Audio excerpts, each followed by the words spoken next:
In this final video, we'll be going through just a few additional problems to demonstrate some of the calculations and how these concepts are applied to problem situations. So we're going to take a look at problem number 56. And 56 was also assigned, but I've changed some of the values. I should say just actually one of the values in problem 56. So this is found on page 1041, where Jacob Turner hired Jen Hatcher as a housekeeper January 2, $7.50 a month. Jacob does not withhold any federal taxes. Assume that Jen is not a household or a housekeeper for any other household. Assume that Jacob paid $22.50 in wages for the fourth quarter of 2018. First question is, how much in Social Security tax should Jacob pay? So when we're looking at Social Security tax, we have the monthly amount, which I changed from $7.50 to $7.74. No withholding, as it says. And it also says that Jacob paid $22.50 in the fourth quarter. So the calculation is relatively straightforward here. We're going to take the $774 per month multiplied by 12 months. We'll multiply that by the 6.2%, and then we'll multiply that by 2, since the taxpayer is required to pay both halves of the employee and the employer portion. And so we have a total Social Security tax to be paid for Part A in problem 56 using my numbers of $1,151.71, $1,151.71. Part B just wants to know the amount of Medicare tax to pay. Very similar calculation, except we'll take the 774 times 12 times 1.45% times 2. Again, employer portion, employee portion. And the federal unemployment tax to be paid. Here we're going to take the amount of monthly pay times the 12 months, and then we're going to compare that to the maximum of $7,000. And we'll charge that 0.0 or 0.6%, which is the federal portion of the federal unemployment tax, against the lesser of the two. That is 0.6% times either $7,000 or the 774 times 12. So let's just, I have it embedded in my formula here, but let's break this out and see what we're comparing the $7,000 to. So we have 774 using my numbers times the 12 months, and that's going to give $9,288 of income. And we know that we're only going to charge unemployment tax, and the federal rate, again, just for the federal side, is 0.6%, since the rest of the balance of the 6% is going to the state. And therefore, we'll apply that 0.6% times the lesser of 9,288, or $7,000. And in this case, it would, of course, been 0.6% times $7,000. Because 12 times 774 is greater than $7,000. All right, and so that's the calculation, and I have it broken out here, where again the credit is given for the SUTA, the state unemployment tax, of 5.4%. So on the federal side, which is what we deal with in this course, we're only interested in the 0.6% balance of the 6% times the lesser of $7,000. Or, in this case, 9,288. Finally, I wanted to look at a rather somewhat challenging multiple choice question. So we're going to go back to the multiple choice questions for those following along. And this is multiple choice question number 48. So it's the last multiple choice question. And this deals with the supplemental payment. So bottom of page 1039, Adam received a bonus of $5,000 from his employer. Which one of the following federal income withholding tax amounts is not in accordance with IRS regulations? for supplemental payment. I mentioned this earlier in the first video regarding how to handle supplemental payments and how they're taxed, the flat tax of 22%, or combine them and then tax it as a regular tax at regular tax rates. Well, the way they structured this multiple choice question, I really had to calculate it a number of ways. And in the blue, or rather in the dark shaded cells at the very bottom, the last three cells, and I'm looking at this in opposite inverted color, so let me change the color back. And it's in the yellow cells. So in the yellow cells are the answers, and so how did I calculate this? First of all, and in this case I didn't alter any values. Well, I'm going to go back and unalter the values so that what I said was true. So we have $5,000, and we're going to go back to the number of with allowances, which is back to 1. Because I don't want to alter any in this. It's complex enough. I don't want to make it more complicated. So let me scroll up here and just make it so it's a little more straightforward, just because it's just a little complicated, and I don't want to add to that.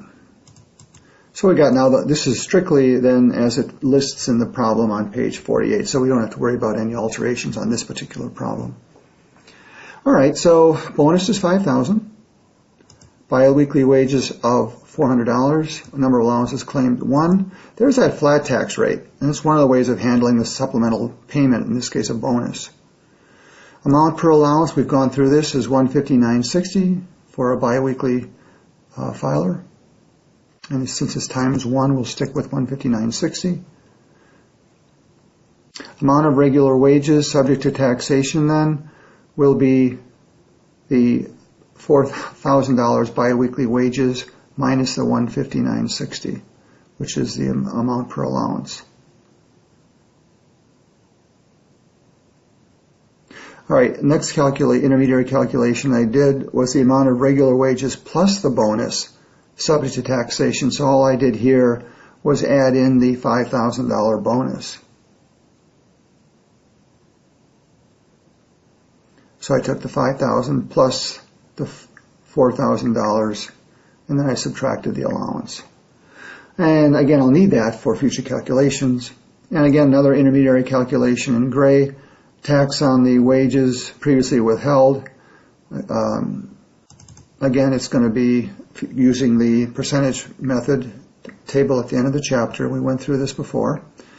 The 541.82 is the base plus the amount of regular wages subject to taxation minus the 33.15 in this case times 24%.